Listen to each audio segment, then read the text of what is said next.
젊은 무관의 배심.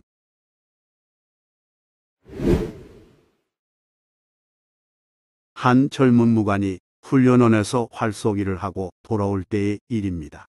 훈련도감의 군사 하나가 술에 잔뜩 취해서 지나가는 젊은 무관에게 괜히 시비를 걸었습니다. 무관은 피하려 했으나 만취한 군사는 더 기고만장하여 심하게 욕설하며 무관을 모욕했습니다. 무관은 화를 참으며 말했습니다. 그만하고 뒤를 비켜라. 그래도 취한 군사는 계속 욕했고 급기야 무관을 붙잡으려 했습니다. 정말 무례한 놈이로구나. 참다 못한 무관은 발길로 군사를 걷어차며 물리쳤습니다. 그 직후 고꾸라진 군사는 꼼짝하지 않고 가만히 있었습니다. 뭔가 불길함을 느낀 무관이 다가가 살펴보니 군사가 그만 덜컥 죽어 있었습니다. 어이쿠, 이거 일이 복잡하게 됐네. 자신은 방어 차원에서 상대를 걷어찬 것이지만 아무도 본 사람이 없으므로 그대로 믿어줄 가능성이 희박했기 때문입니다. 무관은 어찌해야 할지 몰라 난감해하다가 무슨 생각에서인지 훈련대장 집으로 향했습니다. 무관은 매우 급박한 일이라고 말하면서 문지기를 통해 명함을 전했고 곧 안에서 부르기에 들어가서 수인사를 나눴습니다. 훈련대장이 처음 보는 낯선 무관에게 물었습니다. 무슨 급한 일로 나를 찾아왔느냐? 대장이 궁금한 표정을 짓자 무관은 잠옷 진지한 얼굴로 아뢰었습니다. 소생 이름은 아무개입니다. 방금 활쏘기터에서 돌아오다가 도감 군사가 이러저러 한 행패를 부리기에 발로 찼더니 죽어버렸습니다. 이 일을 장차 어떻게 하면 좋겠습니까? 무슨 일인가 했던 훈련대장은 짐짓 웃으며 말했습니다. 살인자는 죽어야 함이 나라의 지엄한 법이거늘 내가 어찌 감히 모면한단 말이냐? 대장은 이처럼 답하면서 상대의 반응을 지켜봤습니다. 그러자 무관은 표정 하나 변하지 않은 채 태연하게 말했습니다. 이래 죽으나 저래 죽으나 죽기는 마찬가지입니다. 군사 하나를 죽이고 사형을 당하는 것은 사내 대장부답지 못한 일이니 이왕이면 우두머리 대장을 죽이고 사형을 받을까 하는데 어떻게 생각하십니까? 전혀 예상치 못한 말이 돌아오자 훈련대장이 확인하듯 물었습니다. 정말 내가 나를 죽일 작정이냐? 무관은 차분한 얼굴로 답했습니다. 소인이 5발자국을 옮기는 동안에 만일 공께서 방도를 가르쳐주지 않으시면 도감 군사처럼 될 줄 아십시오. 상관에 대한 도를 넘는 발언이자 분명한 협박이었으며 이번에는 무관이 상대의 반응을 기다렸습니다. 대장은 웃음을 멈추고 말했습니다. 아직 가만히 있어라. 그러더니 대장은 도가미를 맡아보는 사람을 불러 엄히 분부했습니다.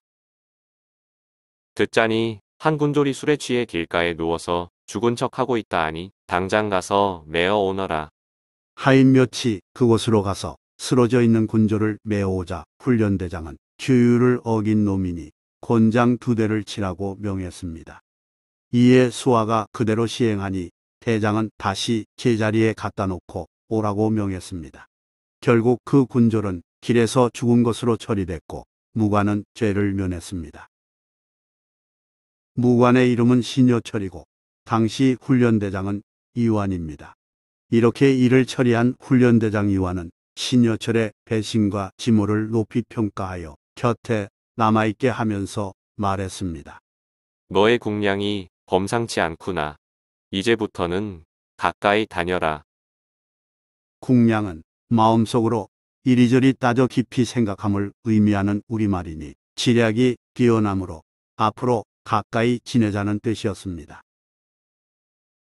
이후 신여철은 이완을 잘 따랐고 이완은 그를 친자식처럼 사랑했습니다.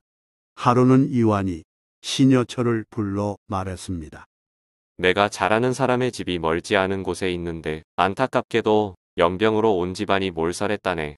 시신을 쌀 물건들은 내가 이미 마련해 놓았으니 자네가 오늘 밤에 그리로 가서 염을 좀 하게.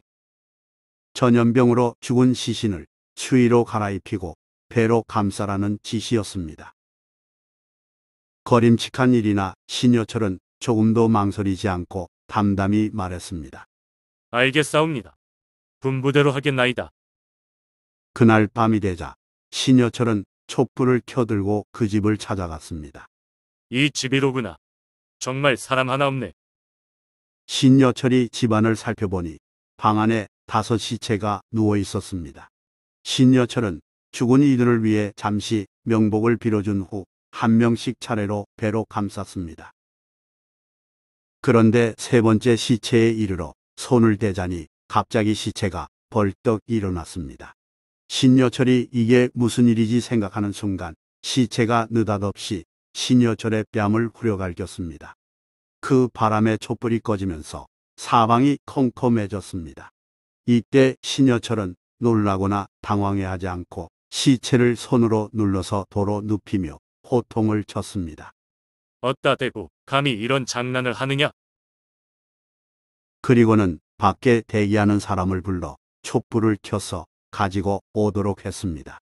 신여철이 침착하게 어둠 속에 적응하려 동공을 조절할 때 누워있던 시체가 껄껄 웃으며 다시 일어났습니다. 신여철이 재빨리 제어하려 하자 그 시체가 입을 열어 말했습니다. 껄껄껄, 나일세.